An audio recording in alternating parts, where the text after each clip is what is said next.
यह एक ऐसी हामिला लड़की की कहानी है जिसे उसकी सास ने रात के अंधेरे में घर से निकाल दिया, मगर फिर देखिए किस तरह एक सांप उसका सहारा बना और उसकी किस्मत बदल दी। और आखिर में उस सास के साथ जो हुआ वह सुनकर आप भी रो पड़ेंगे।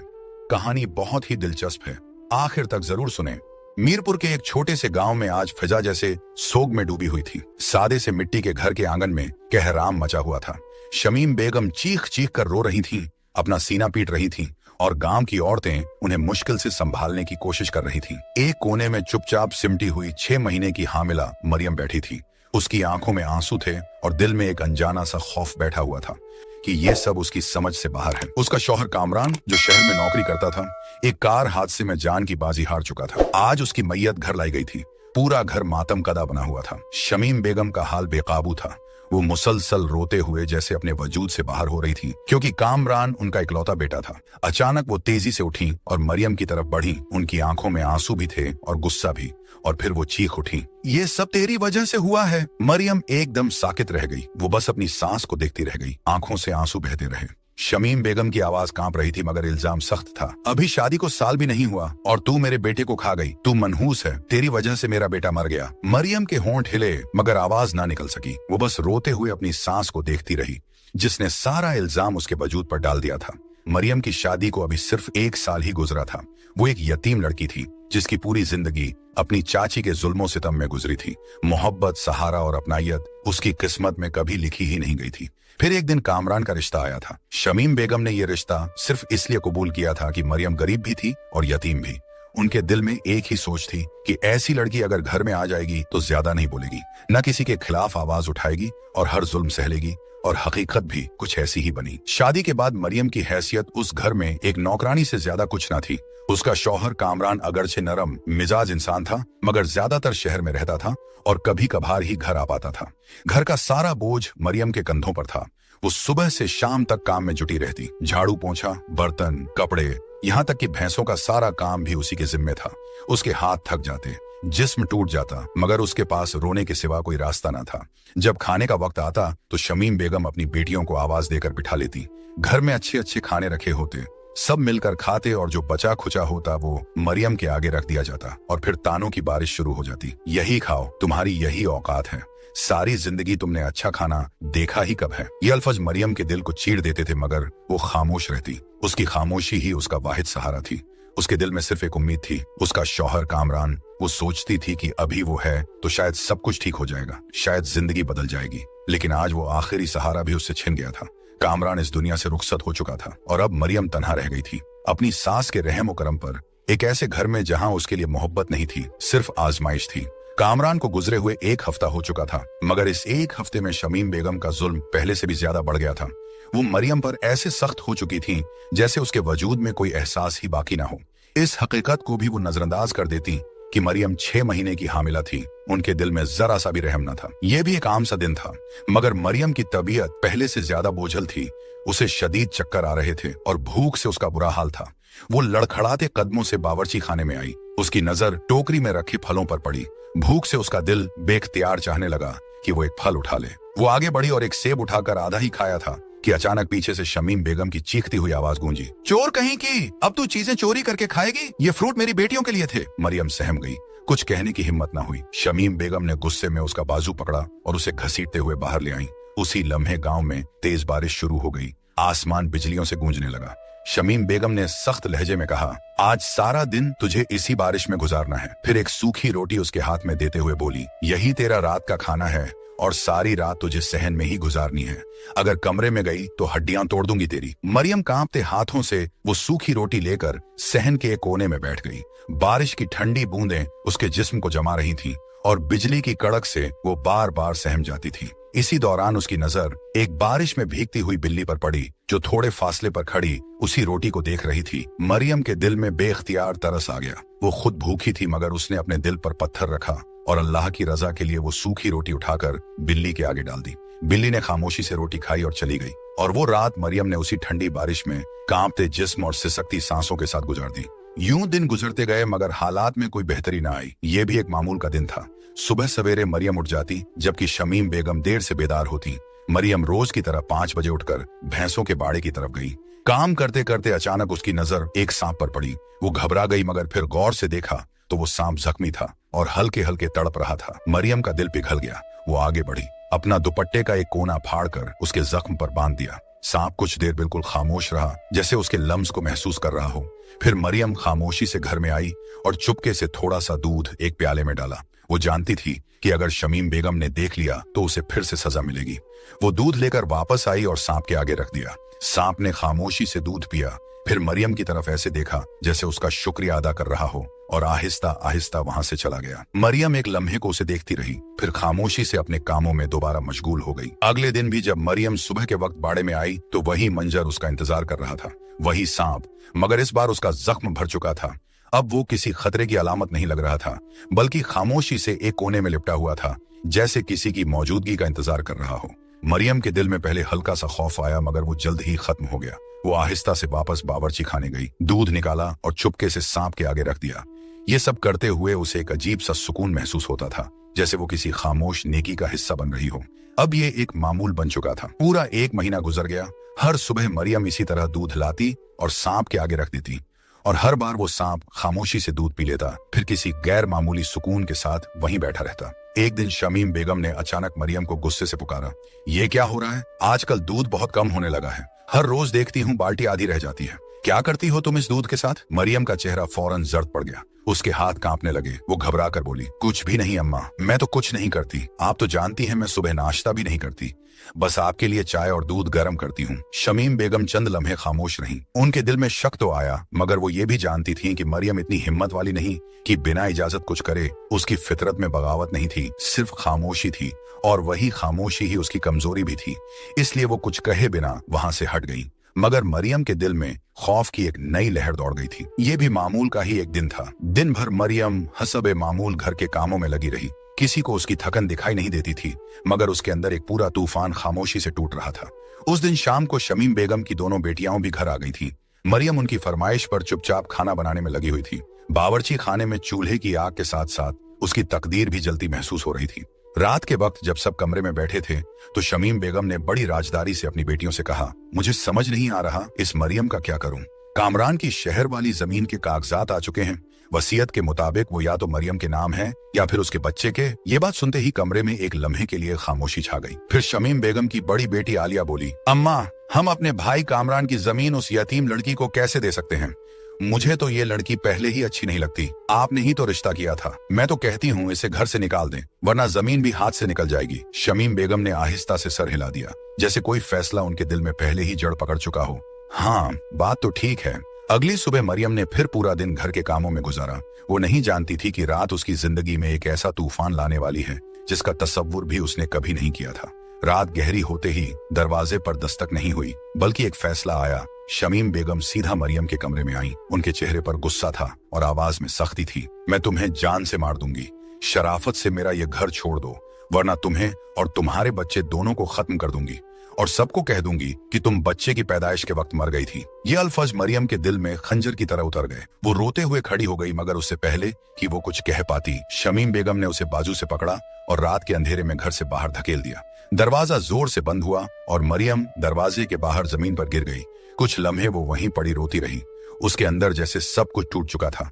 आज उसका आखिरी सहारा भी उससे छिन गया था। अब उसके पास ना घर था, ना आसरा, और ना ही कोई पनाह। फिर वो आहिस्ता आहिस्ता उठी। पूरा गांव गहरी नींद में डूबा हुआ था। हर तरफ खामोशी थी, ऐसी खामोशी जो उसके दर्द को और भी ज्यादा वाजह कर रही थी। वो चलती रही और वक्त गुजरता गया। कई घंटे गुजर चुके थे जब वो घने जंगल के किनारे पहुंच गई। थकन उसके जिस्म को तोड़ चुकी थी। वो एक दरख्त के नीचे आकर बैठ गई। उसकी आंखों से आंसू मुसलसल बह रहे थे। रात आहिस्ता आहिस्ता गहरी होती जा रही थी, और रोते रोते मरियम को कब नींद आ गई उसे खुद भी खबर न रही। अगली सुबह जब मरियम की आंख खुली तो वो घने जंगल में थी। ठंडी हवा उसके जिस्म को छू रही थी और हर तरफ सन्नाटा छाया हुआ था। वो घबरा कर उठ बैठी। दिल जोर जोर से धड़कने लगा। अचानक उसकी नजर सामने पड़ी, और वो लम्हा उसके लिए हैरत से ज्यादा यकीन न आने वाला था। वही सांप जो रोज उसके घर के बाड़े में आता था और जिसे वो खामोशी से दूध पिलाया करती थी, वही सांप उसके सामने मौजूद था। मरियम चंद लम्हे उसे देखती रह गई। उसकी आंखों में खौफ भी था और एक अजीब सा मानोसपन भी। मगर सांप ने कोई हमला नहीं किया, बल्कि आहिस्ता आहिस्ता आगे बढ़ने लगा, जैसे इशारा कर रहा हो कि मेरे साथ आओ। मरियम के पास कोई रास्ता नहीं था। वो खामोशी से उसके पीछे चल पड़ी। जंगल के बीचों बीच वो सांप आगे आगे चलता रहा। कुछ देर बाद वह एक टूटी फूटी झोंपड़ी के पास पहुंचे। मरियम वो मंजर देखकर ठहर गई। उसकी आंखों में आंसू आ गए।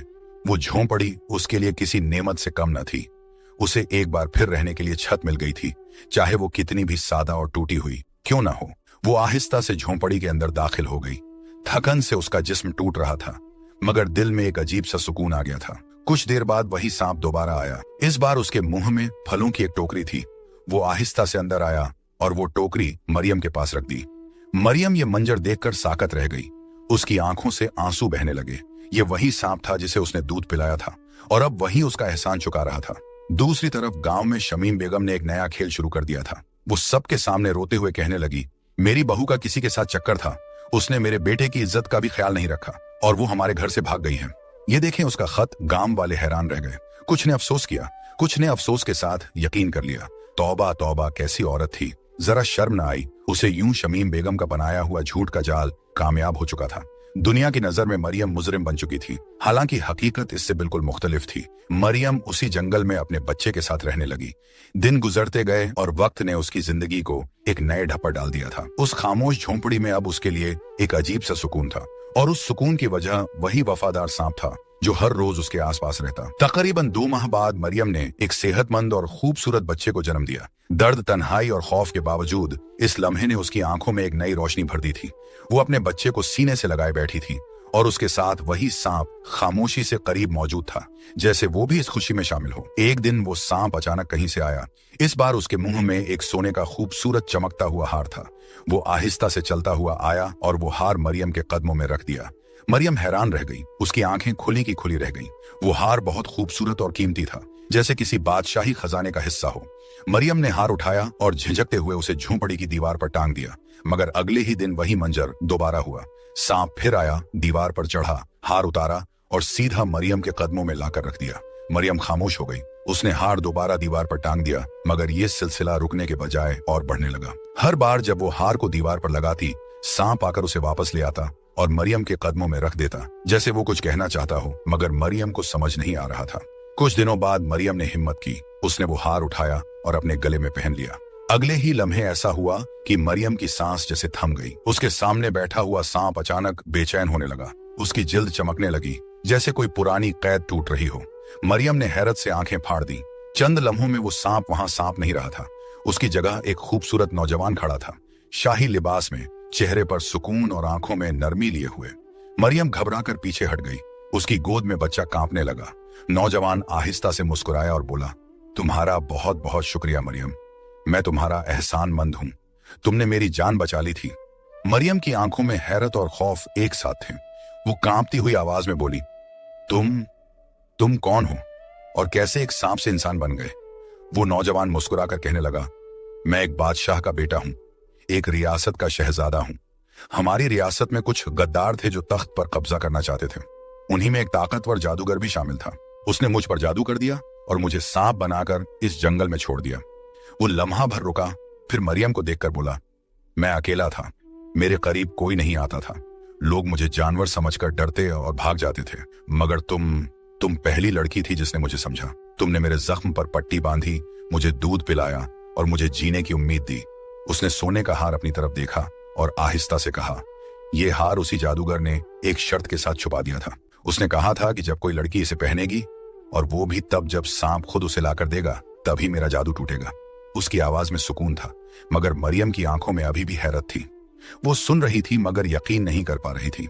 शहजादा आगे बोला, मैंने बहुत कोशिश की, मगर हर इंसान मुझे देखकर भाग जाता था, लेकिन तुमने मुझे कबूल किया, तुमने मेरी बात सुनी और आज तुमने मेरी नजात पूरी कर दी। मरियम खामोश खड़ी थी। उसके दिल में 1000 सवाल थे, मगर एक सच ये भी था कि उसकी पूरी जिंदगी जुल्म और तन्हाई में गुजरी थी और अब उसके सामने एक ऐसा रास्ता था जहां उसके बच्चे को इज्जत और हिफाजत मिल सकती थी। शहजादा नरमी से बोला, मैं तुम्हें अपने महल ले जाना चाहता हूं, वहां तुम्हें इज्जत भी मिलेगी और तुम्हारे बेटे को भी एक महफूज जिंदगी। तुम मेरी साथी हो, वो साथी जिसने मुझे मौत से जिंदगी दी। मरियम ने झोंपड़ी की तरफ एक नजर डाली। वही टूटी हुई छत, वही खामोश जंगल, और फिर अपने बच्चे की तरफ देखा। एक तवील खामोशी के बाद उसने आहिस्ता से सर झुका दिया और वो शहजादे के साथ उसके महल आ गई। महल की शान और शौकत देखकर मरियम कुछ लम्हों के लिए साकत रह गई। ऊंची दीवारें, सुनहरे दरवाजे और हर तरफ खिदमतगारों की कतार, सब कुछ उसकी सोच से बाहर था। वक्त गुजरता गया। मरियम और शहजादे का निकाह सादगी के साथ हो गया। वो लड़की जो कभी यतीम थी, जिस पर जुल्म होता था, आज एक रियासत की शहजादी बन चुकी थी। महल में उसके गिर्द इज्जत थी, सुकून था और सबसे बढ़कर हिफाजत। उसका बेटा अब 4 साल का हो चुका था और सबसे हैरान करने वाली बात यह थी कि शहजादे ने उसे हमेशा अपनी औलाद की तरह ही मोहब्बत दी। कभी फर्क महसूस न होने दिया, ना दिल में ना रवैये में। यूं मरियम की वो जिंदगी जो कभी आंसुओं और जुल्म से भरी थी, आहिस्ता आहिस्ता एक नई रोशनी में बदल गई। दूसरी तरफ शमीम बेगम, जिसने जायदाद की खातिर मरियम पर जुल्म के पहाड़ तोड़े थे, अब खुद अपनी ही बोई हुई फसल काट रही थी। वही जमीनें, वही जायदाद जिसके लालच में उसने सब कुछ किया था, उसकी दोनों बेटियों ने धोखे से अपने नाम करवा ली थी और अब वो अपने घरों में आराम से जिंदगी गुजार रही थी। शमीम बेगम अकेली रह गई थी। बीमारी ने उसे जकड़ लिया था। वो एक खतरनाक मर्ज की वजह से चारपाई तक महदूद हो चुकी थी। न पहले जैसा जोर था, न वही गुरूर। उसकी खिदमत करने वाला भी कोई ना रहा। पहले बेटियां आती थी, मगर जैसे ही उनका मकसद पूरा हुआ, उन्होंने आना भी छोड़ दिया। अब उस घर में शमीम बेगम के लिए सिर्फ खामोशी थी और उसकी अपनी आहें। वो दिन रात रोती रहती, अपने किए पर पछताती, मगर अब पछतावे के सिवा कुछ बाकी ना था। एक दिन गांव में अचानक हलचल मच गई। हर तरफ यही खबर थी कि बादशाह का बेटा शहजादा गांव आ रहा है और उसके साथ मरियम भी है। लोग घरों से बाहर निकल आए। सबकी नजरें हैरत से भर गई थीं जब उन्हें शान और शौकत से भरा काफिला आता दिखाई दिया। चमकते हुए घोड़े, सोने जैसी सवारी और उनके दरमियान मरियम एक शाही लिबास में अपने बेटे के साथ। गांव वालों की आंखें फटी की फटी रह गईं। वही मरियम जिसे कभी बेसहारा समझा जाता था, आज इज्जत और वकार के साथ वापस आ चुकी थी। काफिला सीधा शमीम बेगम के घर के बाहर रुका। मरियम अंदर दाखिल हुई। शमीम बेगम ने जब उसे देखा तो एक लम्हे को साकत रह गई। उसकी आंखों के सामने वही मरियम थी, मगर आज उसके साथ एक शहजादा था और एक 4 साल का बच्चा। शमीम बेगम के हाथ कांपने लगे, उसकी आंखों से आंसू बहने लगे। मरियम ने आगे बढ़कर उसे पूरा सच सुनाया, सब कुछ शुरू से आखिर तक। शमीम बेगम का दिल टूट गया। वो रोते हुए मरियम के कदमों में गिर पड़ी और हाथ जोड़ ली। मुझे माफ कर दो, मैंने तुम पर जुल्म किया, मैं अंधी हो गई थी। मरियम चंद लम्हे खामोश रही, फिर आहिस्ता से उसे उठाते हुए बोली, मैं यहां तुम्हें शर्मिंदा करने नहीं आई थी। मैं सिर्फ ये दिखाने आई थी कि जिसे तुमने बेसहारा समझा था, आज वो अल्लाह के हुक्म से इज्जत के मुकाम पर है। ये कहकर मरियम पलट गई। शमीम बेगम पीछे सिर्फ रोती रह गई, मगर अब वो आंसू किसी काम के न थे। पूरा गांव मरियम की किस्मत पर हैरान था। कुछ रश्क कर रहे थे, कुछ सबक ले रहे थे, और हकीकत यही थी कि अल्लाह जिसे चाहे जिल्लत से इज्जत और अंधेरे से रोशनी में बदल देता है। अगर आपको कहानी अच्छी लगी हो तो चैनल को सब्सक्राइब करें। कमेंट में हमें जरूर बताएं कहानी कैसी थी। फिर मिलते हैं अगली कहानी में।